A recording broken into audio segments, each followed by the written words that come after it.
The ruling class. Elementi di Scienza Politica. Gaetano Mosca. Translation by Hannah D. Kahn. Edited and revised, with an introduction, by Arthur Livingston. 1896. Narrated by Skeptical Waves. Chapter 10. Parliamentarism. 1. In the first chapter we set forth the reasons why the constant tendencies or laws that regulate the organization of human societies can be discovered only through the study of history, and in the chapters following we tried to determine the nature and manner of functioning of some of those laws.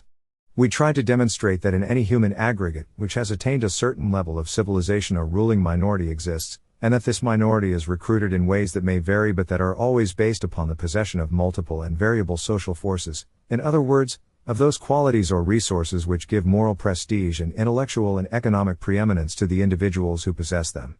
We also tried to make it clear that every society is founded upon a complex of religious and philosophical beliefs and principles which are peculiar to it and by which it explains and justifies the type of organization that it happens to have. This gave us occasion to consider differences in social types, which are in the main due to fundamental differences in the philosophical and religious systems or political formulas that share dominion over the majority of minds in those portions of mankind that have attained a certain level of civilization. In this connection we made 2 points that seem to us susceptible of scientific and practical applications of some moment. We tried to show that the highest grade of juridical defense, the greatest respect for law and morals on the part of those in power, can be obtained only through the participation of many different political forces in government and through their balancing one another. We think we showed conclusively, further, that no philosophical or religious doctrine can change human nature very radically or at all permanently, if it fails to limit its propaganda to a small number of chosen individuals, or superior souls, and tries to educate a whole great society and govern it by imbuing it with certain principles. Of course, we do not deny that the predominance of a given doctrinary or religious outlook may have upon a people a practical influence that is very considerable. Chapters 8 and 9 applied the theories we had previously set forth to a phenomenon that is very common in modern times, revolution by violence, and to a diametrically opposite phenomenon, the modern organization of standing armies. In our opinion, the standing army as at present organized prevents the element in society which would naturally monopolize military power from enforcing its will by violence upon other social forces. A somewhat more delicate and difficult task now awaits our attention, for it would seem to be our duty, now that we have stated our theories, to see just what light they throw on the more important problems that are at present agitating the nations of European civilization. Such a study may help to clarify the nature of those problems, and even suggest the more plausible solutions that may be found for them. 2. The problems that more especially engage our interest here are 3 in number. We state them in the form of questions. 1. Will the dogmatic religions of our day, the different forms of Christianity in other words, manage somehow to survive the present drift toward revolution and, especially, to resist the rationalistic movement which for some time has been tending to destroy them? 2. Will present-day forms of government by elected authorities, in particular the system of government that is commonly styled parliamentarism, be able to last very long? In case we find that such systems have to be changed, in what direction can they, or must they, be modified? 3. What is the future of our civilization to be with respect to social democracy in one form or another, that impressive current of feelings and ideas which is sweeping so many countries in Europe and the Americas and which, in one sense, is a logical consequence of their more recent history and is quite capable of modifying their future very substantially? The first of the questions may at a casual glance seem to be the easiest to answer. Actually it is not. Many more imponderables and unforeseeables are involved in it than in the other questions, which very properly seem to be so complicated and which, for that matter, are closely related to the first. Many people declare with all assurance that science is bound to destroy dogma, and superficially that opinion has a great deal to be said for it. There is no denying that geology, paleontology, the physical and chemical sciences and the higher criticism, which is nothing more than historical criticism itself, are opening wide breaches in the whole structure of the supernatural contained in the Old and New Testaments and in the doctrine that the early fathers were inspired. What is more, even if science were not impairing religious beliefs directly, a mind trained to its strict methods can, if it is dispassionate, only feel an unconquerable aversion to accepting dogmatic doctrines and statements. These it must look upon as so many gratuitous assertions. In this connection a comment by Sherbulis on a book issued by Bahramji, a learned Braham, is enlightening. Though he had been reared by Surat missionaries, Bahramji had forsworn the religion of his fathers, without, however, becoming a Christian. Says Sherbulis. Hundreds of thousands of his countrymen find themselves today in the same situation. In Bengal, as well as in Gujarat, Christianity is the most active of dissolvents. It is corroding and imperceptibly destroying the old idolatries. However, it does not succeed in replacing them. The altar is left empty and sits consecrated to an unrecognized God. Hindus no longer believe in the Trimurti, in the incarnation of Vishnu, in metempsychosis, but they are far from believing, either, in the Holy Trinity, in the incarnation of Jesus, in Satan, in hell, and the paradise to which St. Peter holds the keys has few attractions for them. This state of mind on the part of cultured Hindus is readily understandable.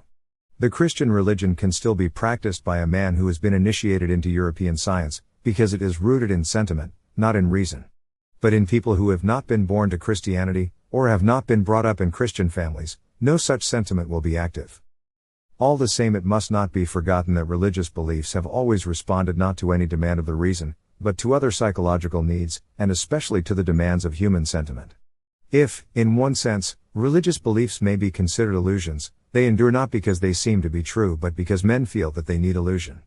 That need is so universal and so strong, especially at certain moments in life, that we often see well-balanced, sensible individuals, people of robust intelligence who have been trained to a sound sense of realities and possess no end of scientific knowledge, paying lavish tribute to it. Nor should we attach too great an importance to a phenomenon that we are now witnessing, particularly in Catholic countries. Christian observances are disappearing in large cities in France, in many cities in Spain and northern Italy, and perhaps also in some cities in Germany and North America, and they are disappearing in those regions in the lower classes rather than in the classes that possess a certain amount of ease and education. We must not infer from this fact that rationalistic or scientific education has made any great progress in the lower classes. A person may not only question the truth of religious doctrines, he may also be convinced that all religions are historical phenomena born of innate and profound needs of the human spirit, and that attitude may be arrived at through a realistic mental training based on comprehensive studies that has gradually accustomed the mind not to accept as true anything that is not scientifically proved. In such a case, on losing one system of illusions, the individual is left so well balanced that he will not be inclined to embrace another, and certainly not the first that comes along. But the mass of lower-class unbelievers that we have in nations of European civilization today, and also, it must be confessed, the great majority of unbelievers who are not exactly lower-class, do not arrive at rationalism over any such road. They disbelieve, and they scoff, simply because they have grown up in environments in which they have been taught to disbelieve and to scoff. Under those circumstances, the mind that rejects Christianity because it is based on the supernatural is quite ready to accept other beliefs, and beliefs that may well be cruder and more vulgar. The working man in Paris, Barcelona, Milan, the farm laborer in Romagna, the shopkeeper in Berlin, are at bottom no more emancipated from the ipse dixit than they would be if they went to Mass, to a Protestant service or to the synagogue. Instead of believing blindly in the priest, they believe blindly in the revolutionary agitator. They pride themselves on being in the vanguard of civilization, and their minds are open to all sorts of superstitions and sophistries. The moral and intellectual status which they have attained, far from being an enlightened positivism, is just a vulgar, sensuous, degrading materialism. It is indifferentism, if one prefers to call it that.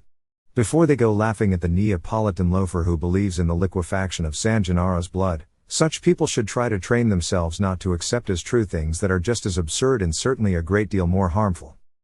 3. What religion meets today, therefore, in large portions of the European masses, is not a positivism, or an agnosticism, that is rational and, so to say, organic, but a vulgar imitative atheism. That being the situation, religious beliefs are still in a position, and will be for a time, until indifferentism has become a matter of tradition, to regain, quite as rapidly, the ground that they have so rapidly lost. It may well be that within a few generations socialist doctrines and revolutionary impulses will openly have declared their bankruptcy. It may just as well be that that result will be attained only after civil struggles and grievous moral and economic sufferings comparable not to those that followed the tiny overnight revolutions of the 19th century but to those which tried the generations of the Great Revolution so sorely. It has often been remarked that Christianity is the religion of hard times rather than of prosperous times. People can easily get along without it when life is running along smoothly and comfortably, when the future opens smiling before us, when material pleasures abound. But people need its hopes and its comforts, and very urgently, when catastrophes or grievous disappointments are their lot, when privations and sorrows embitter today, leave the prospect of the morrow still more bitter. Christianity enjoyed a decisive triumph once before in history when the upper and middle classes of the ancient world were smitten with the appalling catastrophes and the unutterable sufferings that followed upon the final victories of the barbarians and the fall of the Western Empire. Says Gaston Boissier, the sufferings of those days, the period of the invasions, seemed destined to strike a deadly blow at Christianity. Actually, they made its victory certain. In a number of large cities of the empire, and in Rome especially, the upper classes had been generally hostile to the new religion down to the time of St. Augustine. If, in our day, many lives are sacrificed and a large part of European wealth is squandered in social struggles, or in vain attempts to effect social reforms, it is not at all unlikely that the luxury and waste that was characteristic of the first 3 decades of the 20th century will be followed by an era of depression and comparative poverty, during which Christian doctrines will again find the terrain propitious for recapturing the hearts of the masses. In France and other countries, revivals of Pietism have a way of following serious epidemics or catastrophes. In 1832, for instance, a cholera epidemic very appreciably weakened an aversion to priests that the Revolution of 1830 had aroused. Another religious reaction followed the terrible war year of 1870 to 1871. It is interesting that in both those cases the sufferings involved were very ephemeral and had been quite forgotten within a few years. So far, in Catholic countries, the Catholic Church has enjoyed very considerable autonomy and claimed the right to interfere extensively in public affairs. Anti-clerical propaganda has therefore been fostered, directly or indirectly, by all secular authorities with which the papacy has found itself in any violent conflict of interests. That was the case in France during the first years of the July monarchy and at certain periods under the Third Republic. It was the case in Italy during and after the fall of the temporal power of the papacy. But such episodes have occurred time and again in the lives of the Catholic peoples. It would be an error to think of them as touching the essence of history, and to regard them as wars to the death, brooking neither treaty nor truce. As has very often happened in centuries past, after a position has been desperately disputed, the losing party gets used to the new state of affairs and resigns itself to at least tacit acceptance. The Catholic Church has had a number of such hours of silent resignation in the course of its long history. 4. Less amenable to conciliation is the antagonism between the positive scientific method and the supernatural and dogmatic premises which underlie all religions, the Christian included, and which Catholicism has recently been stressing to a more and more marked degree. But faith is very old and science relatively new. Certain glimmers of science were visible in ancient Egypt, in Babylon, in Brahmanic India, in China, but they were uncoordinated gleams, clouded almost always by mystery, and between them came long centuries of darkness. The scientific light that was generated by Greco-Roman civilization was stronger, but it too all but faded with the decline of the ancient world. New gleams flashed during the more splendid period of Arab civilization, which took advantage of stray rays from ancient Greece and from the Persia of the Sassanids. Those, also, were snuffed out by the progressive barbarization of the Mohammedan world. But as an integrating force in a civilization, as a real contribution made by a historical period, positive science came into being in the 16th century. It did not get a firm hold until the 18th in a Europe which had inherited and was then turning to account doctrines and ideas that had been developed by many different peoples, many different civilizations. That there should have been a struggle between this new social force, which was trying to assert itself, and religion, which was trying to defend itself and, as a first step, seeking to smother its new rival in infancy, is natural and altogether understandable. Religion first tried to deny the results of science and then smote them with its anathema. Science, for its part, turned with particular zest to the task of discrediting the dogmas of religion in the eyes of the masses.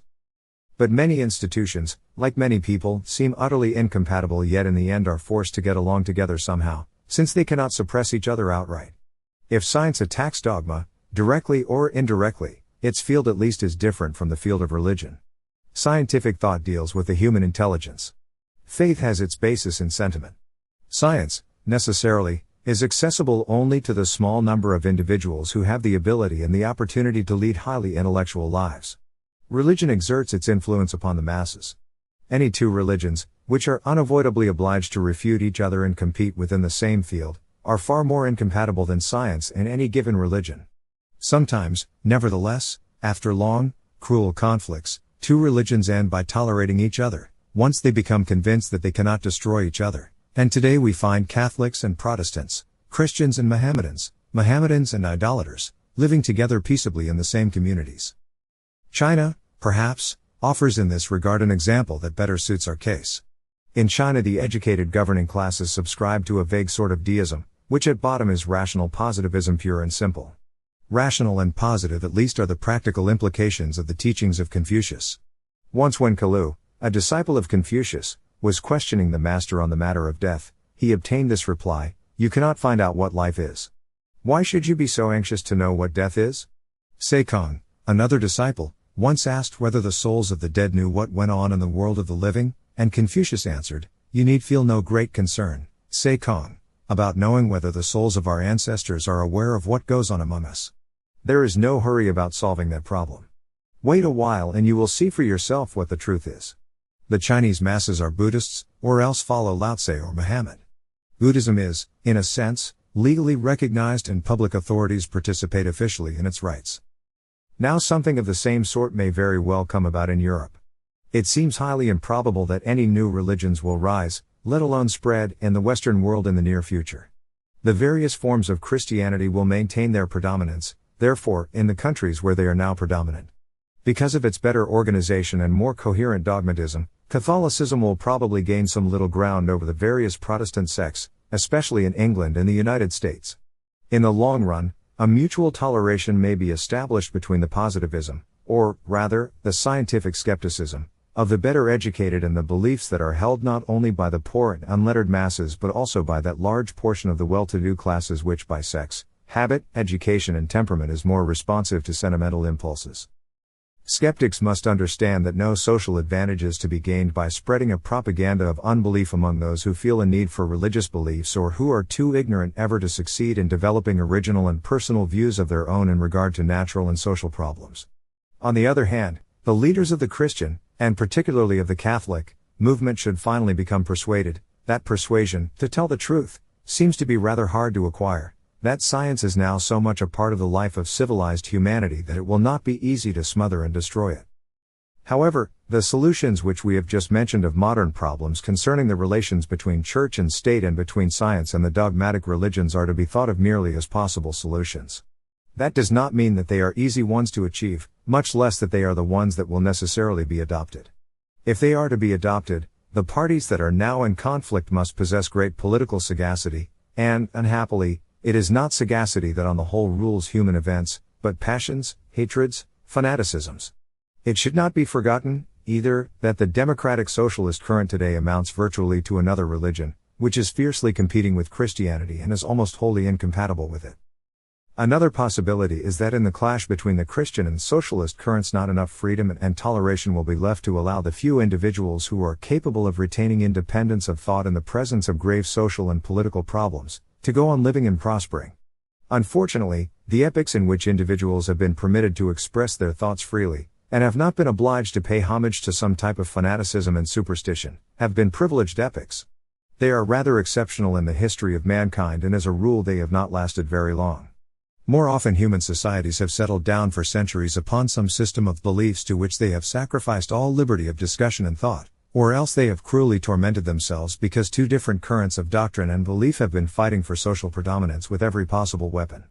Moments of relative peace and toleration, moments when passions have been held in leash somewhat and the human mind has been able to observe and reason calmly, have been no more than blessed breathing spaces, separated by long intervals of fanatical bigotry, of savage conflict and persecution. That any such breathing space can easily be brought to an end is proved by the many civilizations which have now declined or become static, yet which must have had their moments when thought was relatively free, otherwise they could not have attained the level of intellectual progress that they once attained. In Europe, Greek civilization declined from what it was in the age of Aristotle to what it was in the Byzantine age.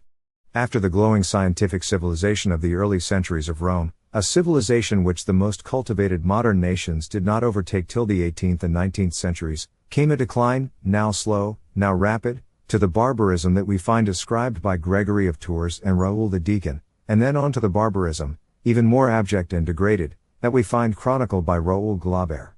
As one thinks of those great eclipses of the human intelligence, one is inclined unhappily to suspect, not, of course, to prophesy, that the era in which we are now living may be followed by one in which the individual will not be free publicly to profess, or not to profess, the Christian religion, and in which spontaneous and sincere expression of thought, full independence of scientific inquiry, will be limited by the necessity of keeping intact that one of the conflicting political formulas which shall chance, after long and dogged struggles, to come off victorious.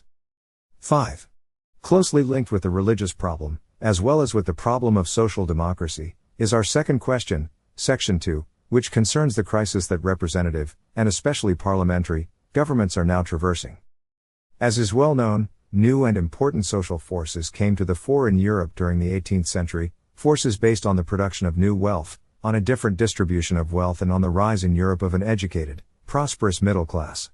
But ignoring those matters for the moment, one may say that two intellectual currents were originally responsible for developments in the field of politics which brought almost all the peoples of European civilization to adopt representative forms of government, and, in not a few cases, parliamentary forms of government. The first current we shall call the liberal current.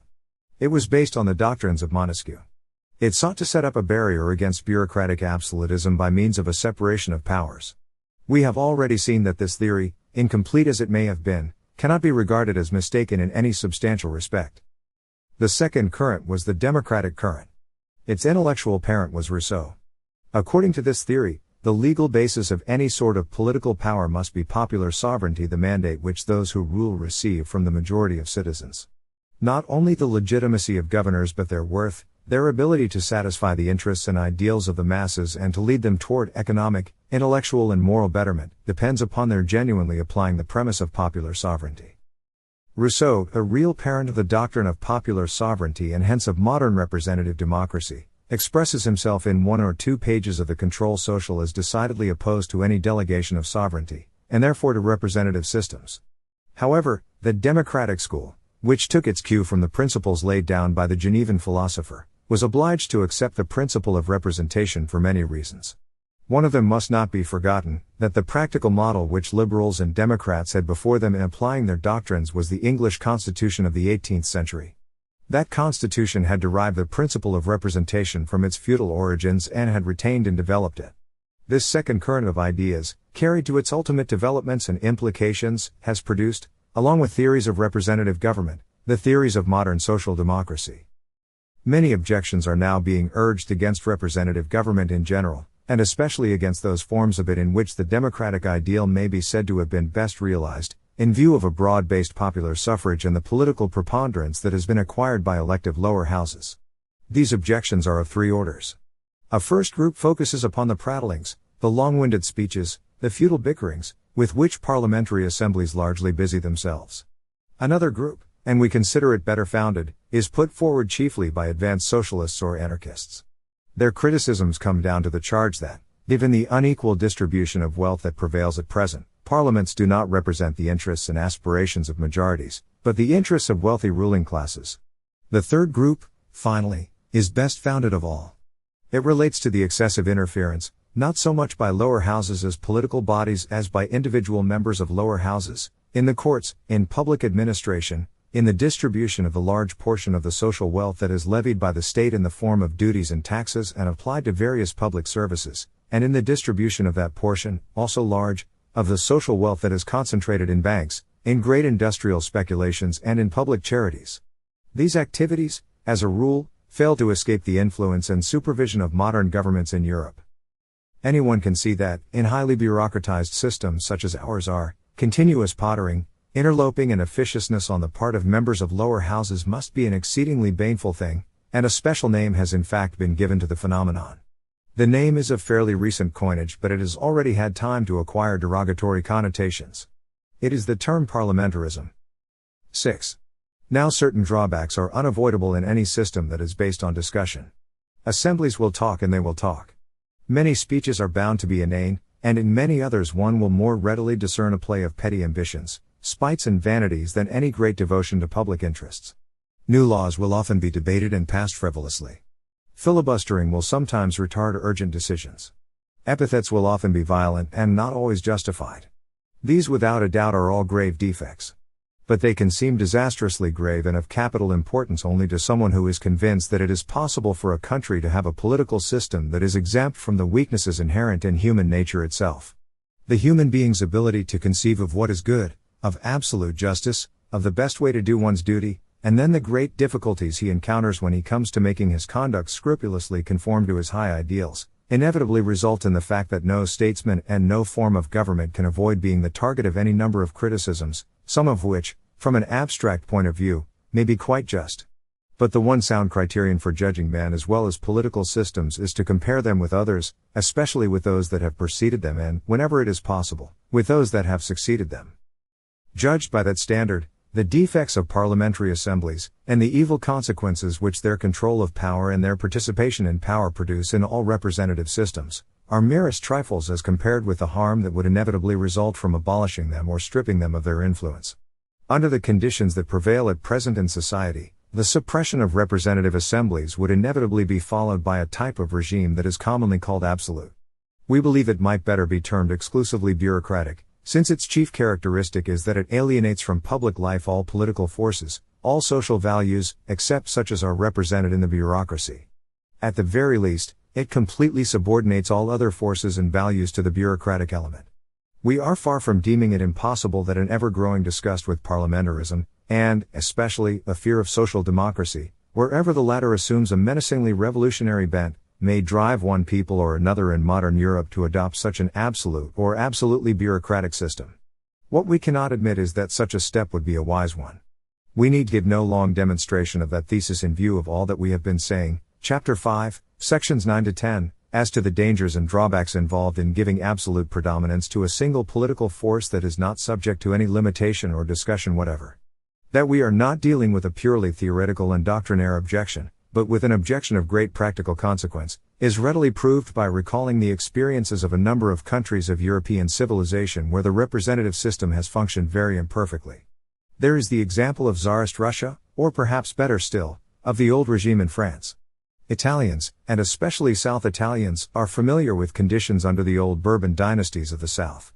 However defective one may consider the political and social organization in the Kingdom of the Two Sicilies during the last years of its existence, and however low its moral status, one should note that King Ferdinand II was a man of fair intelligence. He was energetic and devoted, after his fashion, to the well-being of his people. Morally he was far superior to the average of his subjects. People of our time have come to take for granted the advantages of a system in which all governmental acts are subject to public discussion.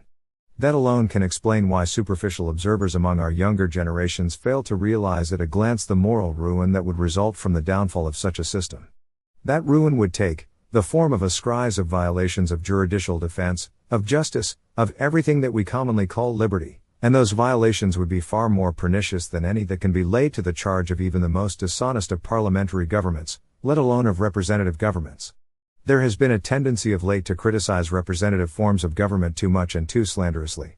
We note, for example, in a recent pamphlet, an argument against parliamentarism that maintains that government by parliaments is dangerous because assemblies partake of the nature of mobs, in that they are easily swayed by rhetoric and oratory and so make ill-advised and reckless decisions. Now, in the first place, assemblies do not govern, they merely check and balance the men who govern, and limit their power. In the second place, an assembly of representatives is almost never a mob, in the sense of being a haphazard, inorganic assemblage of human beings. Parliaments are customarily organized on a basis of recognized capacities and functions.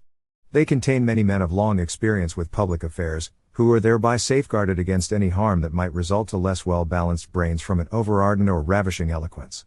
Some of the drawbacks that are charged to parliaments are partly offset, furthermore, by real advantages incidental to them. Failure to act promptly, for instance, is not always an evil. Oftentimes new laws require new executive staffs, involve new outlays of money and require new sources of taxation. All that is harmful, as a rule, in modern states, where bureaucracy and devices for taxing are already overdeveloped. The objections to representative systems that are commonly urged by extreme socialists and anarchists have a sound basis in an observation made above, Chapter 5, Sections 10 to 11, Chapter 6, Section 1, and by many other writers. The wonder is that the point has not been more widely noted and more earnestly heeded. Obviously, the members of an elective chamber are almost never chosen freely and spontaneously by the majority of the voters, since voters have only a very limited freedom of choice among the very few candidates who have any chance of success.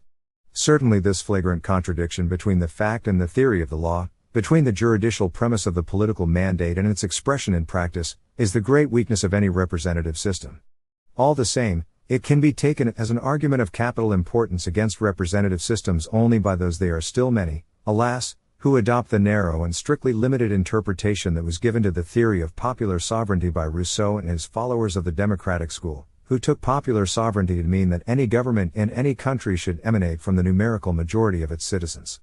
As we see things, the only demand that it is important, and possible, to make of a political system is that all social values shall have a part in it, and that it shall find a place for all who possess any of the qualities which determine what prestige and what influence an individual, or a class, is to have. Just as we do not combat a religion because its dogmas seem far-fetched, so long as it produces good results in the field of conduct, so the applications of a political doctrine may be acceptable so long as they result in an improvement in juridical defense, though the doctrine itself may easily be open to attack from a strictly scientific standpoint. It cannot be denied that the representative system provides a way for many different social forces to participate in the political system and, therefore, to balance and limit the influence of other social forces and the influence of bureaucracy in particular. If that were the only possible consequence, and the only possible application, of the doctrine of popular sovereignty, it would clearly be advantageous to accept it on that ground alone. However, clearly we might realize that the ideas and sentiments which have produced that result have a very slim basis in scientific fact. The fact that real and actual majorities have a limited influence on the choice of representatives does not depend altogether on the social inequalities that at present prevail. Certainly it is only natural that when inequalities exist the choice of voters should most often fall upon those who, in the particular state of inequality, occupy the highest rungs on the social ladder. But even if the social scale were to be leveled so as to become a plain A hypothesis which we consider implausible, there would still be the inevitable predominance of organized and easily organizable minorities over disorganized majorities. The mass of voters would therefore still be forced to choose their representatives from among candidates who would be put forward by groups, or committees, and these groups would be made up of persons who by taste and by interest would be actively devoted to political life. The soundest point, therefore, in the criticisms that for a good half-century past have been leveled at representative governments is the excessive and exclusive power that is given by many of them, especially when they have degenerated into parliamentarism, to the elected representatives. The prime and real root of the evil that are being so generally lamented lies in the facts that where parliamentarism is in force the ministry directing the vast and absorbing bureaucratic machine issues from the ranks of the elected chamber, and, more serious still, the fact that prime ministers and their cabinets stay in power as long, and only as long, as it pleases the majority of the elected chamber to retain them. Because of these two facts, discussion of governmental acts in our parliaments and the control that representatives should exercise over governmental acts almost always go astray under pressure of personal ambitions and party interests. Because of the same facts, the natural desire of governors to govern well is continuously and effectively thwarted by their no less natural desire to serve their own personal interests, and the sense of professional duty in ministers and representatives is always balanced by all sorts of ambitions and vanities, justified and unjustified. Finally, the courts and the administrative departments become parts of a great electioneering agency with a corresponding cost in public money and in moral atmosphere, and a demand on the part of any important vote-getter upon the representative who needs him, or on the part of the minister who needs the representative, is often enough to silence any respect for equity and law. In a word, because of a constant, flagrant and manufactured contradiction between the duty and the interest of the man who governs, and of the man who should judge and limit governmental action, the bureaucracy and the elective elements, which should control and balance each other, end by corrupting and denaturing each other. 7. Before examining the remedies which have been proposed for this state of affairs, it might be well to stop for a moment and consider what would happen if the same state of affairs were to continue unchanged for a certain length of time, if, let us say, no substantial change were to be made for a half-century or more in the institutions that govern so large a part of European society, and there were to be no new upheavals violent enough to cause any considerable rearrangements in personal influences and fortunes. Now, even granting such a hypothesis, dubious as it might seem to us, we must reject outright an opinion that was once embraced by many and is now accepted by few, that parliamentary institutions possess within themselves a curative property that is able automatically to heal any evils that they may be responsible for in their early, inexperienced days. We take no stock in the myth that the cure for liberty is more liberty, like the famous lance of Achilles, healing the wounds that she herself inflicts. We do admit that the evils in question would change in nature somewhat by virtue of the process of stabilization or crystallization in political influences that occurs in all countries where the political system is not altered over long periods of time by foreign infiltrations or by inner ferments of ideas and passions. The scions of today's celebrities in parliament, bank and governmental positions would in fact attain with increasing ease the posts that are now occupied by their fathers, and a little world apart would come into being, a clique of influential families, into which it would be hard for newcomers to make their way. In Republican Rome, the more prominent families held the same public offices from father to son for generation after generation. In England in the 18th century, and in the first decades of the 19th down to the Reform Bill of 1832, there were old parliamentary families that inevitably appeared either at the head of the opposition or at the head of the cabinet. In France we see the sons, brothers and sons-in-law of politicians inheriting the constituencies that their elders have held. Now in the case we are assuming there would be an accentuation of all that. Because of the greater stability of the class that would be holding supreme political control, success would become more difficult for men of merit and of obscure birth, but at the same time things would be harder for those who emerge from the crowd and mount the first steps of reputation and political influence by flattering and whetting the lowest or maddest aspirations of the mob. Time also would pass the sponge of forgetfulness over the tainted origins of many fortunes and many influential positions, and sons born to high station would be spared the rascalities and the moral inconsistencies which their fathers had to stoop to in order to attain such station. But the contradiction between the spirit of institutions and the men who would be called upon to represent them would become more and more conspicuous, and the oligarchy, which would be governing in the name of the people and would never be able wholly to eschew the intrigues and hypocrisies that are inevitable in any parliamentary government, would drift farther and farther away from the sentiments and passions of the people. And by people we do not mean just the masses of peasants and working men, but also the populous middle classes within whose orbit so much of the economic and intellectual activity of a country unfolds. So then, we should not be justified in expecting too much help from the natural effects of time. That help could not amount to very much. But looking in some other direction, it is not hard to imagine modifications in present institutions that might effectively contribute toward attenuating the evils of parliamentarism. No one, for instance, can fail to see how helpful it would be to increase guarantees of the independence of the courts by assuring to magistrates in all countries that real permanency of tenure which is now established in only a few, and by raising the social position and prestige of judges in fact and not merely in words. No one can fail to see how advantageous it would be to France, for instance, and not to France alone, to introduce the system that prevailed in Imperial Germany, whereby all public officials of high rank were responsible for their acts to really independent administrative tribunals, and at the same time were free from the jurisdiction of ministers, and therefore of representatives. Financial control also could be better organized by increasing the independence of our auditing departments. Unfortunately, remedies of this sort might reduce the virulence of certain symptoms of the disease, but they would not eradicate the disease itself. It would be difficult, moreover, to procure their adoption, because the elements that are in power with the sanction of popular suffrage, whence they are commonly called democratic, now tacitly oppose, now openly protest, in the name of the intangible principles of popular sovereignty, every time a question of increasing the prestige and powers of institutions that limit their omnipotence comes up. In Italy a bill guaranteeing permanency of tenure to civil employees was once brought, we remember, before the old chamber, in the days of our personal service there. Though it had a majority in its favor, it was suddenly tabled for no apparent reason and allowed to lapse with the closure of the session. In France things went even worse. Bills were passed to force a house cleaning in the courts and in the departments. This simply increased the subservience of the judges to the ministers, who were themselves tools of the parliamentary majority to begin with. A remedy which would be more radical and effective, and which has been favored by many people, would be simply to go back to the constitutional system of which the parliamentary system is just a transformation and, in the opinion of some, a degeneration. To keep our language clear, we might note that constitutional governments, as that expression is used in Europe, are governments in which prime ministers, presidents of councils of ministers, chancellors, who wield executive power, do not resign when they are defeated in a vote by the Chamber of Representatives, but are changed only through action by the head of the state. The typical case would be that of the old German government. A parliamentary government, in the same technical language, is a government in which the Prime Minister and his cabinet are appointed by the head of the state but present their resignations whenever they lose the majority in the elective chamber. That is the almost invariable custom in England and France. In those countries, according to some writers, the cabinet is just a committee of the majority of the elective chamber.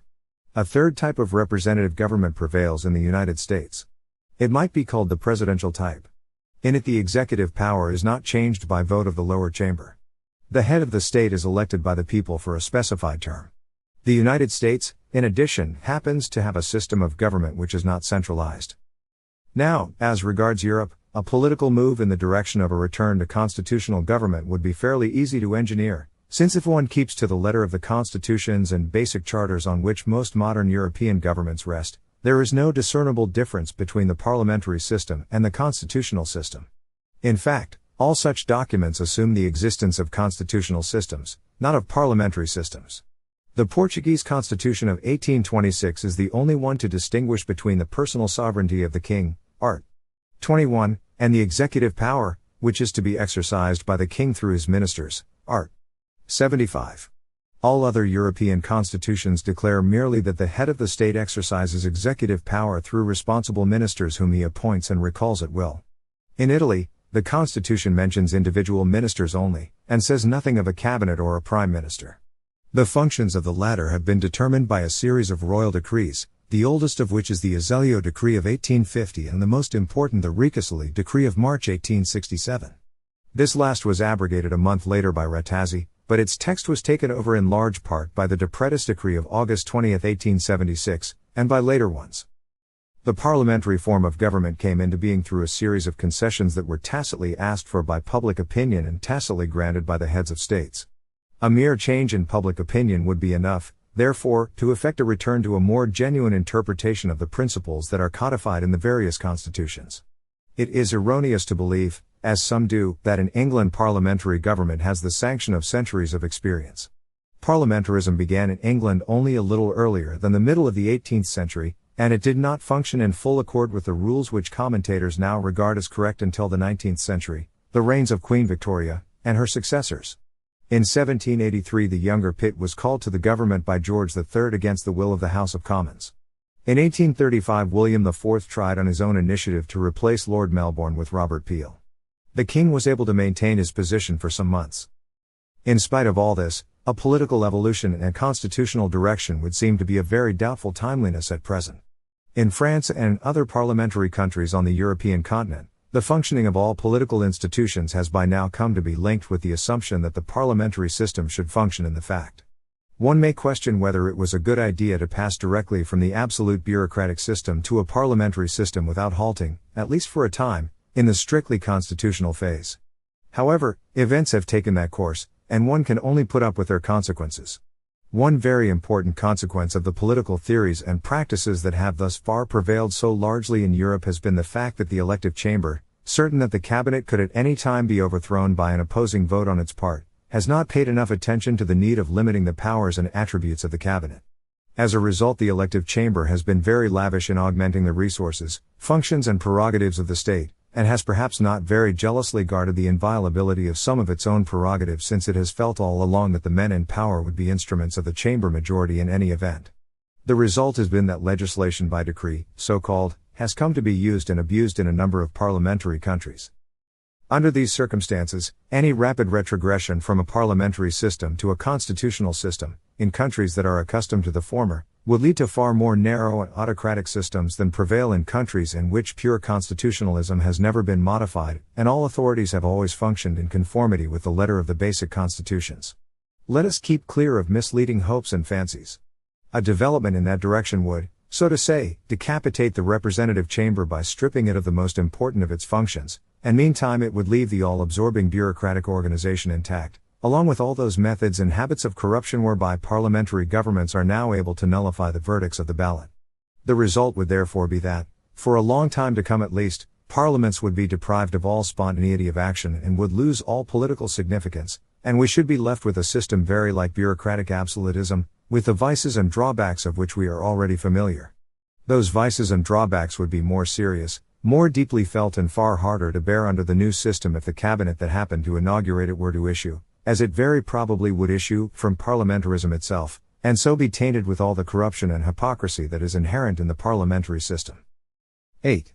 The surest and most effective remedy for the evils of parliamentarism would be extensive and an organic decentralization. That would not merely imply shifting prerogatives from central bureaucracies to provincial bureaucracies, and from national parliaments to local assemblies. It would imply transferring many of the functions that are now exercised by bureaucracies and elective bodies to the class of public-spirited citizens. In view of their education and their wealth, such people are greatly superior to the average mass in ability, in independence and in social prestige. They do not seek posts in the civil service and, at present, when they do not run for parliament or when they fail of election, they take no part whatever in public life, unless they chance to belong to some provincial municipal council. Only by making constant use of such elements can the evils of parliamentarism be mitigated and a transition from a parliamentary to a constitutional system be effected without peril to public liberties.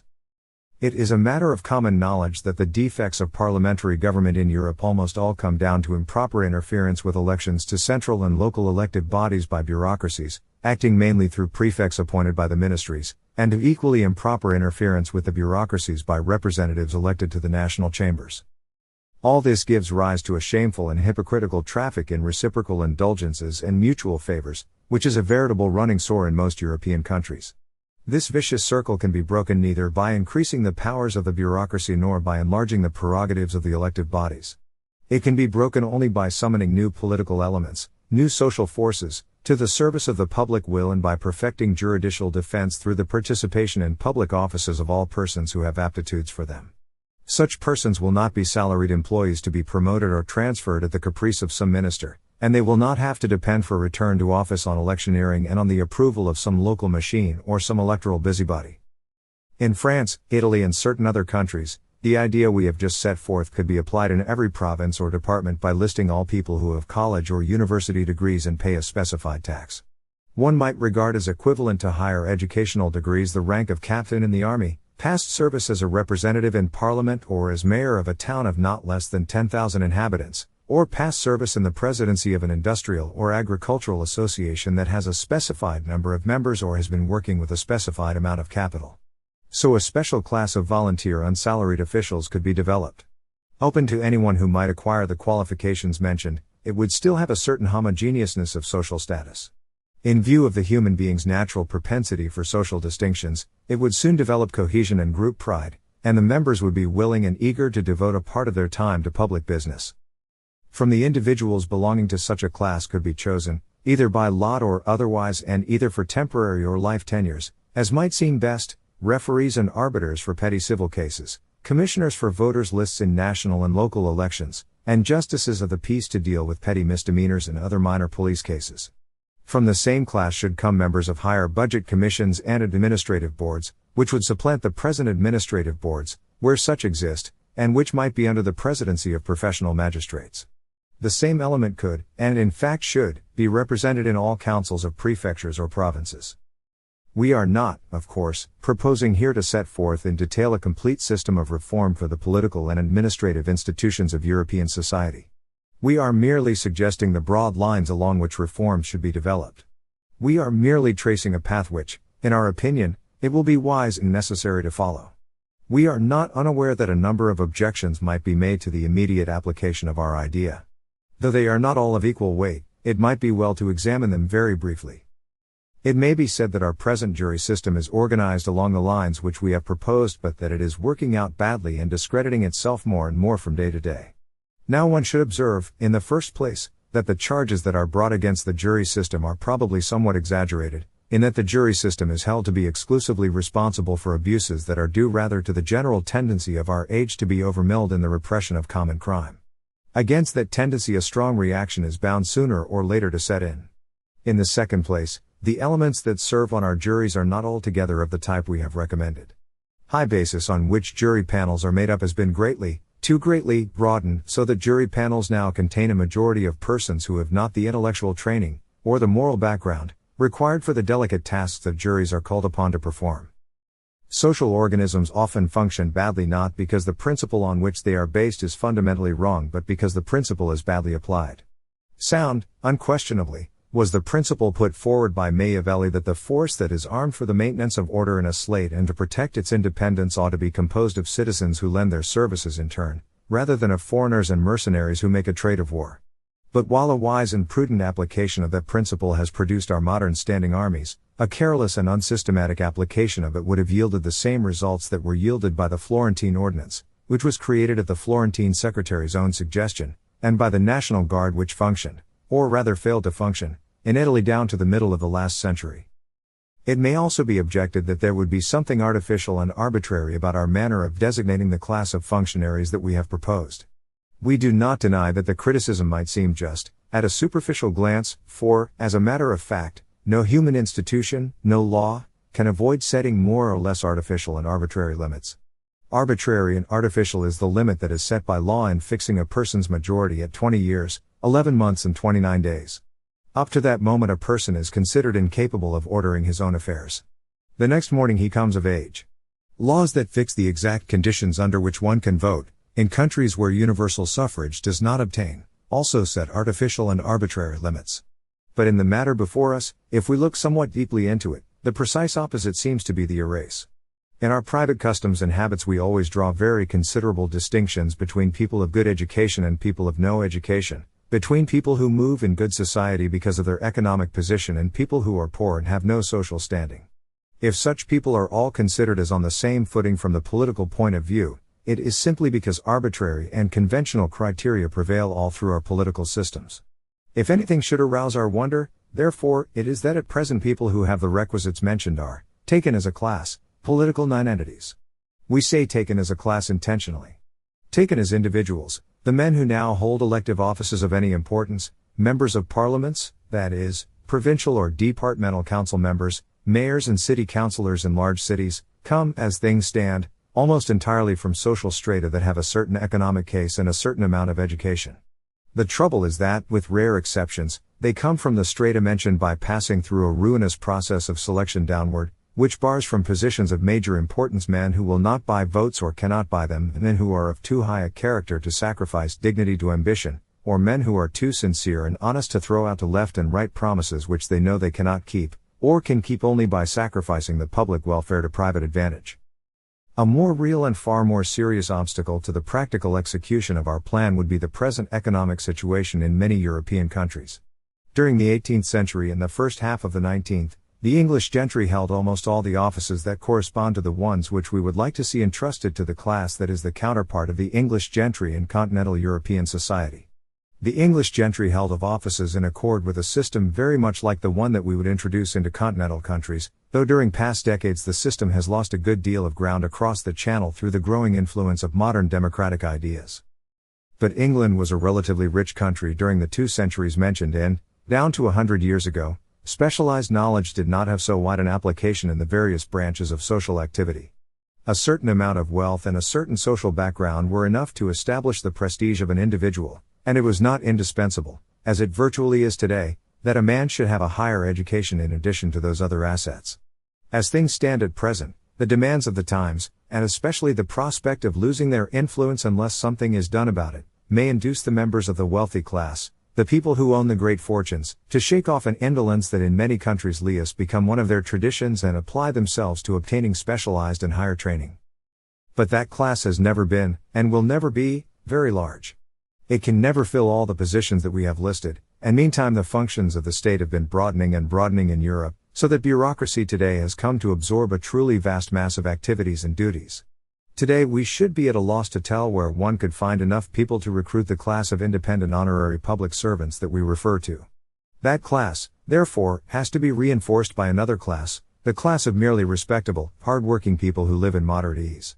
However, this is the very class, in Europe at least, that is having the greatest difficulty in holding its own, smitten as it is, and more grievously probably than any other class, by the heavy, pauperizing systems of taxation that prevail today. In many countries the middle classes can hardly maintain the margin of economic well-being which is indispensable if one is to acquire a higher education merely for reasons of personal dignity, family standing or social usefulness. They are seeking a higher education for strictly professional purposes, since they are obliged to have the diplomas required for following the so-called liberal professions. If that were all, the social harm would perhaps be endurable, but the worst of it is that those professions soon become overcrowded. Middle-class elements, therefore, turn more and more to a panting search for public office. Under the pressure of applicants, offices multiply both in national and in local administrations, occasioning new budgetary outlays and opening new fields for bureaucracy to conquer. So a vicious circle of reciprocal causes and effects is closed, the impoverishment of small capitalists and holders of medium-sized properties by an excessive burden of taxation makes it almost necessary to increase taxes still more, and the very elements in society that in more prosperous countries would remain independent citizens, and constitute a most effective balance to bureaucratic influence, are themselves transformed into professional bureaucrats. But even these economic difficulties might gradually be overcome, and a new broad-based aristocracy might be formed of a numerous class that would contain almost all the moral and intellectual energies of a nation, and be the most available counterbalance to bureaucratic, financial and electoral oligarchies. Unfortunately, a far more serious and intractable obstacle is raised by the democratic philosophy which is still so much in vogue and which recognizes no political act, no political prerogative, as legitimate unless it emanates directly or indirectly from popular suffrage. The democratic current, as we have seen, has been an important factor in curtailing the functions of the English gentry during past decades and handing them over to elective elements or to bureaucracy. Now democracy would exert all the force that it can still muster to prevent any evolution in the opposite direction from taking place on the European continent. At bottom, therefore, the greatest difficulty that stands in the way of finding remedies for the evils of parliamentarism and applying them arises wholly in the frame of mind that prevails in the societies which are living under parliamentary systems, in other words, in the doctrines and opinions that are most widely accepted by them. In our quest for such remedies we end by finding ourselves confronted with the very order of ideas and passions in which social democracy originates.